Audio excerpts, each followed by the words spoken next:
Well, I didn't think I would be doing this update at this particular time, but I want to take you back to the 1980s. As a matter of fact, it would have been somewhere around 1985. I came across some information that was very intriguing from the Institute of Judaic Christian Research, in which a man named Vendel Jones was on searching for what was called the Para Adoma, which was the ashes of the red heifer.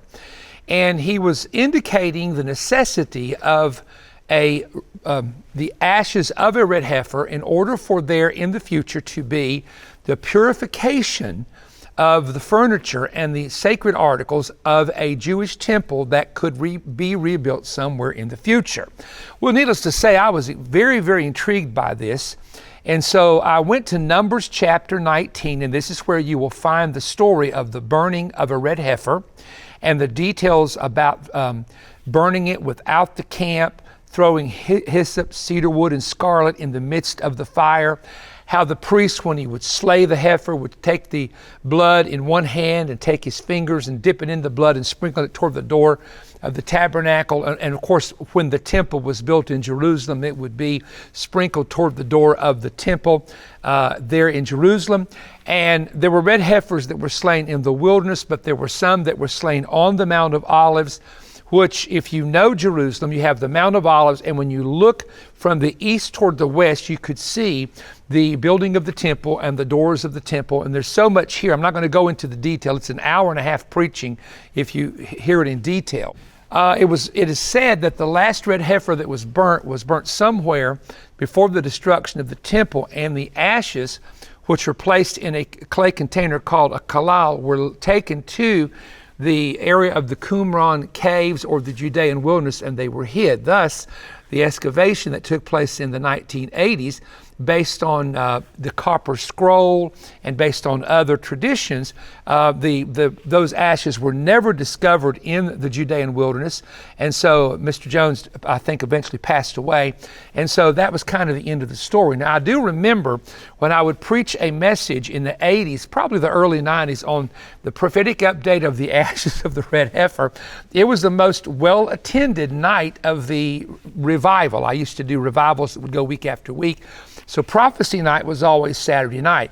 But I also remember getting absolute terrible persecution from ministers who had no idea what I was talking about. As a matter of fact, I'll tell you a story. I preached at a large church here in Cleveland called the North Cleveland Church of God on the ashes of the red heifer many years ago. This was in the 80s.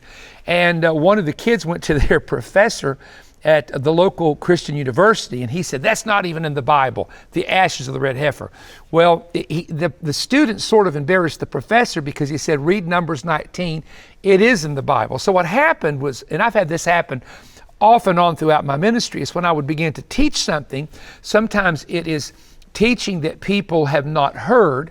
A former general overseer of the Church of God that I was connected with named Ray Hughes, we were eating dinner many years ago, and Ray said to me, he said, "Perry, the situation you deal with is that you study types and shadows in Jewish history, where many of our good ministers don't do that. And so when you preach something, sometimes their members will come and say, 'What do you think about that?' So instead of them saying, 'Well, don't ask me, go ask Perry, because he's the guy that taught it,' they'll say, 'Well, I don't believe that.' And it kind of covers for their lack of study in that particular area. So that was interesting to me to hear that, and I knew that that's one of the reasons why these type of messages, people just didn't understand it. So in 1988, it was around 88 or 89, Time magazine did a one-page article on the rebuilding of a Jewish temple and the need of the ashes of the red heifer.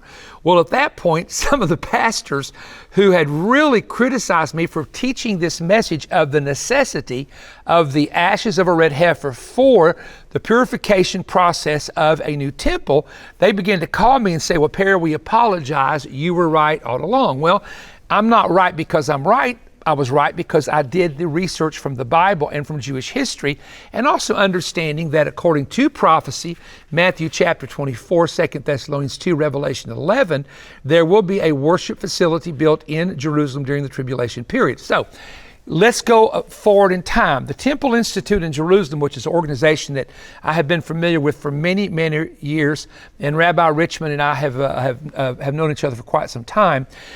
They have been in the discussions of finding a pure red heifer. Now, a red heifer, as you know, is a cow. It has to be a female cow. It has to be totally red hair. There cannot be one black hair or one white hair.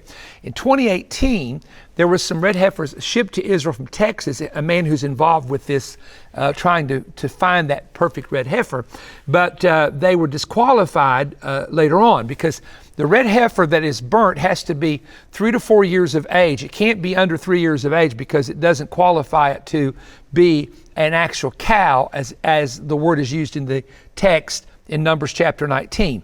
So it has to be 3 years or older. Now these, I believe, maybe there've been 5 that have just been sent to Israel recently, and they are red heifers, maybe are a year old or a little older, so they have to go through the vetting process for the next several years, and they're very carefully watched. And if one of them or all of them are pure red heifers, according to the Mishnah, the Jewish Mishnah, and the other rules and regulations required for the burning of a red heifer, then they would be used as a sacrifice.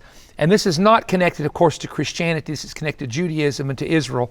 And then those ashes could be stored in a safe place for what is called the water of purification, or the ritual of purification. Now, let me stop here and say to you that in the types and shadows of the Bible, the burning of the red heifer is a picture of the crucifixion of Christ. The red heifer is burnt without the camp. This is all in Numbers 19. And Christ was crucified without the camp. The priest looked on while someone else burnt the offering, and the priest watched at the foot of the cross while Jesus was sacrificed on the cross. We know that blood is required for the sprinkling for the purification, and the priest would sprinkle the blood toward the door of the tabernacle. We know that when Christ gave up the ghost, that in the tabernacle, or should I say the temple of his day, the veil was torn in half. There was cedarwood, hyssop, and scarlet. We know that Christ was crucified on a wooden cross, that hyssop was placed to his mouth, that they placed a purple or scarlet colored garment upon him when they mocked him.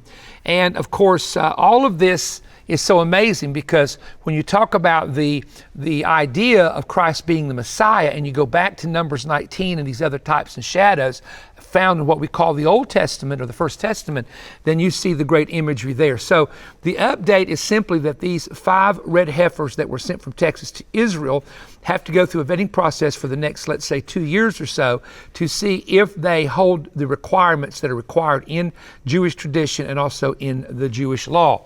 So all of these things are interesting. And if you've never heard about the idea of the necessity of the ashes of a red heifer, it is a very interesting teaching. And maybe if you're interested on a manifest telecast, I can go into great detail about this some point. We do this on a YouTube video because it's a little bit shorter. So that's your little update that I wanted to share with you. And I picked out my red shirt to match the red cow and match the red letters in the title. You know, I kind of like to match colors. I'm just that way. But thank you for joining me. Please give it a thumbs up if you learned something, and subscribe to the channel. It's very important.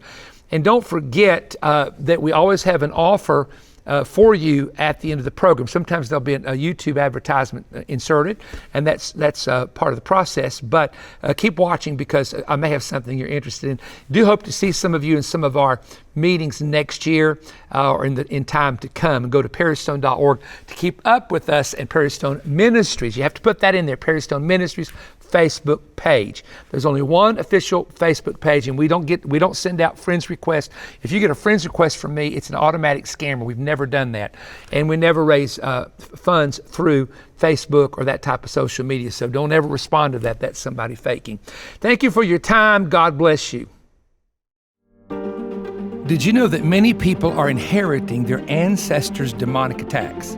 What is the root problem when you can win a public battle, but you keep losing your private struggles when no one is watching? How can you drive out of your life spirits of depression and cutting and mental thoughts of suicide? Is there a way to get your mind back when you feel like that you are, as David said, at wit's end? Are there cracks in your faith, this life full of continual physical, mental, emotional, and spiritual defeats? Folks, I want to teach you how you can learn spiritual warfare strategies from the battle tactics of famous military leaders, that when you apply these same strategies, they work in the spirit realm. I will explain how a scandalon is designed to crack and weaken your faith. How will you overcome the biggest test that Satan sends you in your entire life? Discover how you can wear a shield of favor in your daily life. If you feel faint, weak, afraid, or faithless, you absolutely must read my 251-page landmark book, There's a Crack in Your Armor.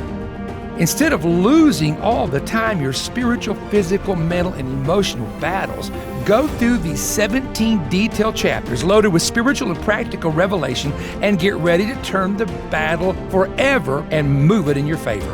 I'm also going to include my 2-hour audio CD teaching.